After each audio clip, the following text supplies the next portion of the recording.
감사의 뉴욕 증시 드디어 이 미국과 중국이 어느 정도의 기본 프레임워크를 가지고 협상 간의 진척을 보였습니다. 또 물가 지표도 마찬가지로 완만하다, 좀 나름 괜찮았다, 선방했다 이런 전망이 나오고 있는 그런 CPI가 발표가 됐는데 이 두 가지 이슈에서 주목할 점은 두 가지 모두 아직 안심할 단계가 아니라는 점입니다. 가장 먼저 차근차근 이 관세 이슈 새롭게 전해진 것부터 만나보시죠. 이 중국부터 멕시코 그리고 유럽까지 만나보도록 하겠습니다. 자, 가장 먼저 미국과 중국이 이 런던에서 진행된 고위급 회담에서 무역 정상화를 위한 초기 합의틀을 마련했습니다. 아직은 예비 합의 단계이긴 하지만요. 이 양국이 이틀간 총 20시간이 넘는 집중 협상을 통해서 제네바 합의를 이행하기 위한 기본 구도의 의견을 모았다는 것에 의의가 있고요. 이번 합의의 핵심 바로 교환입니다.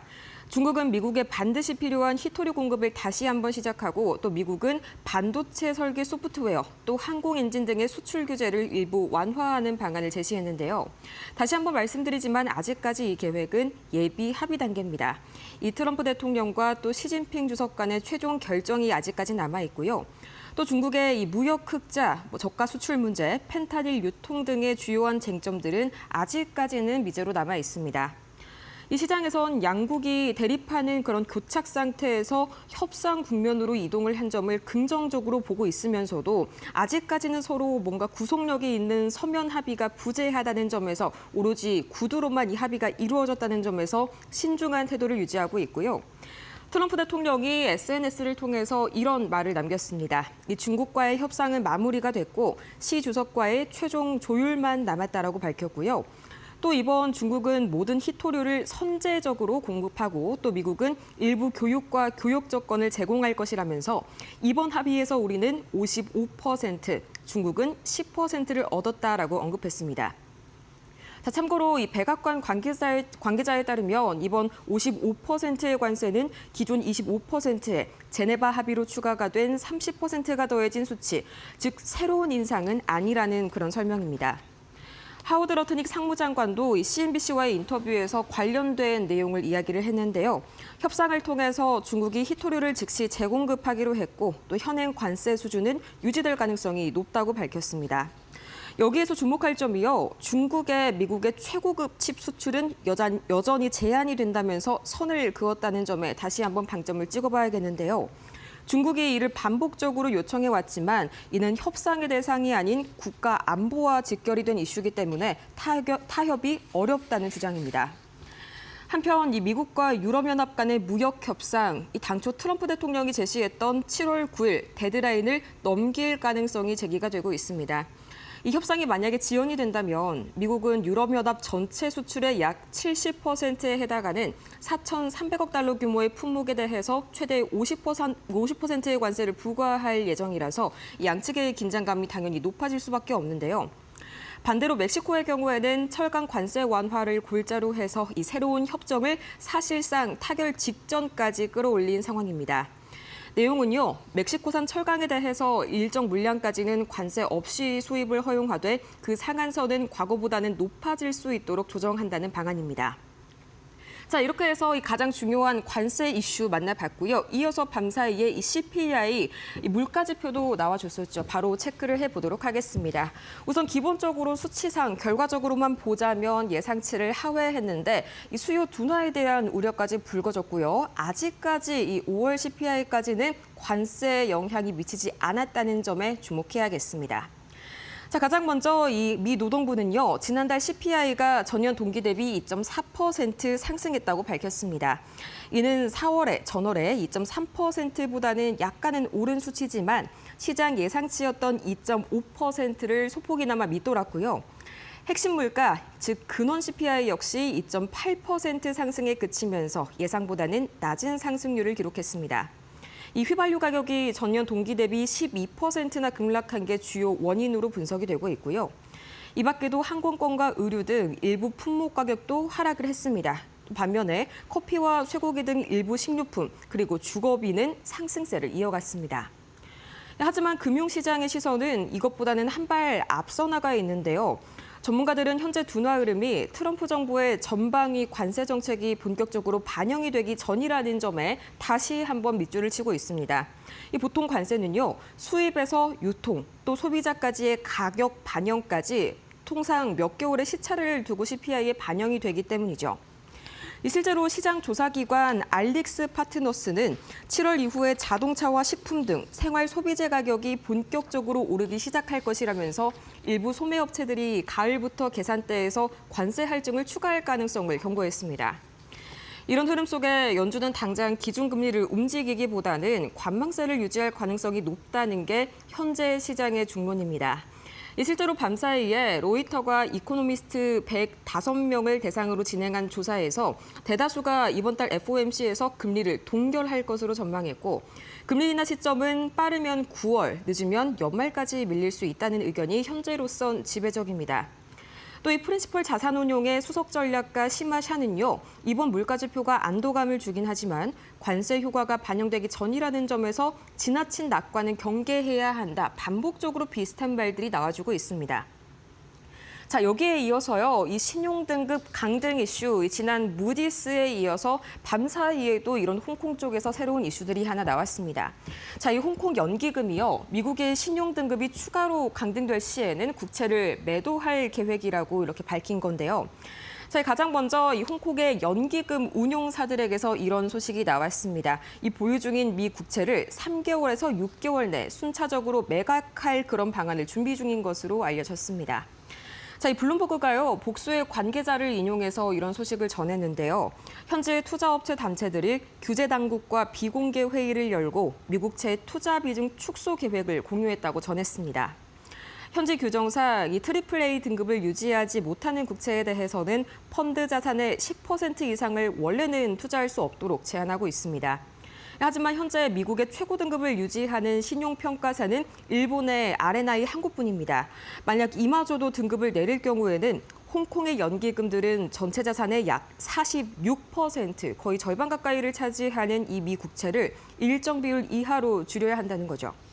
실제로 주요 벤치마크로 활용되는 FTSE 러셀의 글로벌 국채 지수 내 미 국채 비중은요, 현재 46.37%에 달하고요. 등급이 만약에 강등된다면 무려 9% 수준까지 대폭 축소해야 규정 위반을 피할 수 있는 그런 상황입니다. 자, 이번 움직임 시장에서는 다행히도 이 전 세계 국채 시장을 흔들 수준은 아니라고 보고 있습니다. 홍콩 내 운용사들에게는 전략적인 전환이 불가피한 이런 구조적인 리스크로는 작용을 할 수도 있다라는 그런 말이 나오고 있고요. 블룸버그는 이 장기물 미국 국채의 수요 위축 가능성이 커지고 있다는 점을 보다 크게 지적했습니다. 이 트럼프 행정부의 세금 지출 확대가 국가 부채 증가로 연결이 될 경우에는 신용등급 리스크가 실제화될 수 있다고 덧붙였습니다. 실제로 이 장기물 국채 수익률 이번 보도가 전해지자마자 한번 크게 뛰었었고요. 30년물 국채는 4.96%까지 일시적으로 상승하는 모습 보였습니다. 자, 이렇게 해서 관련된 소식, 이 매크로적인 이슈들 만나봤는데요. 오늘 또 한 가지 가장 시장에 주요한 초점이 맞춰졌었던 테슬라. 자, 이 테슬라 본격적으로 로보택시 이야기를 하기 전에 이 역시나 트럼프 대통령 그리고 일론 머스크 CEO 간의 이런 다툼 정말 격렬했는데 역시나 좀 칼로 물베기였을까요? 계속해서 두 사람 간의 화해 신호가 들려오고 있습니다. 트럼프 대통령은 뉴욕포스트와의 인터뷰에서 머스크가 나에 대해 사과한 점은 아주 좋았다, 화해할 수도 있다 이렇게 밝혔는데요.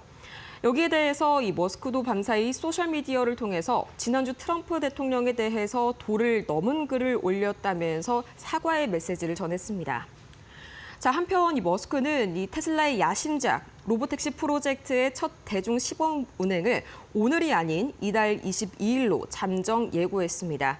이 소셜미디어 X를 통해 밝힌 내용에 따르면 해당 서비스는 운전자가 없이 완전 자율주행으로 운행이 되고요. 또 일부 도시에서 제한된 규모로 먼저 시작이 될 그런 계획입니다. 이전에 나왔던 소식과 크게 달라진 점은 없죠. 자, 이와 함께 머스크는요, 6월 28일에는 공장에서 막 출고된 차량이 스스로 주행해서 고객의 집 앞까지 도달하는 첫 사례를 실현하겠다, 이런 목표도 공개했습니다. 다만 안전성 검증 문제로 일정 변경 가능성은 여전히 열려 있습니다. 오늘과 같은 그런 이슈가 또다시 반복이 될 수 있다는 거죠. 물론 오늘 이렇게 실행을 하는 것은 공식적으로 발표됐던 것은 아닙니다. 자, 이 시장 반응 봐야겠죠. 시장 반응은 대체로 긍정적입니다. 전문가들은요, 이번 로보택시 시범 운행이 테슬라의 AI 기술과 또 자율주행의 완성도를 상징적으로 보여주는 이벤트가 된다, 이렇게 평가를 하고 있고요. 특히 웨이모와 함께 시장의 초기 주자로 꼽히는 테슬라는 로보틱스 사업의 확대, 또 에너지 부문을 강화하고 있기도 하고요. 무엇보다 중국에 대한 의존도 감소를 통해서 장기 성장 동력을 확보하고 있다는 그런 분석이 지배적입니다. 또 이번 소식에 이 웨드부시 증권의 테슬라 아저씨죠, 이 댄 아이브스. 이번이 테슬라가 2조 달러 기업으로 가는 출발점이라고 평가하기도 했습니다. 다만 테슬라에 대한 이런 일정이 계속 미뤄지고 있다는 점, 로보택시에 대한 일정이 미뤄지고 있다는 점, 여기에 대해서 이 영국에서 중국의 전기차 인기가 굉장하다는 소식까지 밤사이에 전해졌습니다. 이 때문에 약간 아쉬운 흐름 보였었던 테슬라고요. 이어서 오랜만에 이 엔비디아에서 좀 상당히 많은 이슈들이 나왔습니다. 바로 이 GTC 8이 밤사이에 그런 나왔었던 젠슨 황의 기조 연설들 5가지 포인트가 있는데요. 그중에서 가장 주목할 것들 2가지가 있습니다. 자, 가장 주목할 만한 키워드, 양자와 또 유럽의 대규모 AI 투자를 단행하겠다, 이런 소식이 나왔습니다. 자, 이 주요 내용 크게 가장 첫 번째로 보자면요. 우선 젠슨 황 CEO는 양자 컴퓨팅이 이제 실제 문제 해결에 접근 가능한 변곡점에 도달했다고 선언했습니다. 양자 컴퓨팅이 몇십 년이 걸릴 것이다, 상용화에는 많은 시간이 남았다, 이렇게 얘기한 지 불과 몇 개월이 지나지 않은 것 같은데요.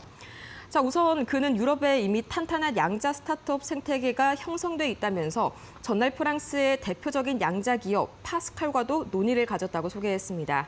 이 유럽 주도의 차세대 연산 기술 개발 양자 컴퓨팅 생태계가 본격화가 되고 있음을 의미합니다. 또 AI 시대의 핵심 개념으로 AI 팩토리를 다시 한번 좀 강조를 했는데요. 이걸 실현할 새로운 시스템 그레이스 블랙을 공개했고요. 또 프랑스 AI 스타트업 미스트랄과 협력해서 18,000개의 GPU가 투입될 예정이라고 밝혔습니다. 자, 이번 연설에서 양자 컴퓨터 다음으로 또 하이라이트를 그어볼 곳은 바로 유럽의 AI 주권 확보를 위한 대규모 투자 소식입니다. 이 젠슨 황 CEO는 앞으로 2년간 유럽 각지에 20곳 이상의 AI 팩토리를 설립하고요. 또 독일에는 세계 최초로 산업용 AI 클라우드를 구축하겠다고 밝혔습니다. 오늘 우리 시장에서도 관련주들 잘 챙겨보셔야겠죠. 이 첫 번째 팩토리는요, DGX B200 시스템과 또 RTX 프로 서버 총 1만 개 GPU가량으로 구성이 될 예정이고요. 이 유럽 전체 AI 컴퓨팅 용량을 10배 확대하겠다는 청사진까지 제시했습니다. 또 유럽에 대해서 인재와 기술을 갖추고는 있지만 인프라가 부족해서 발전에 제약을 받아왔다면서 현지 언어 기반의 자체 AI 모델을 각국이 개발할 수 있다고 지원하겠다, 이런 말까지 남겼습니다. 이외에도 에이전트 AI와 또 로보틱스 분야에서의 휴머노이드, 그렉의 프로토타입을 시연했고요. RTX 프로 서버, DGX 스파크, 네모 트론 등 이런 새로운 제품군까지 선보였습니다. 자, 이렇게 해서 엔비디아에 관련된 마지막 소식까지 정리해보고 왔습니다. 오늘의 머스트 노 5 여기에서 마칩니다.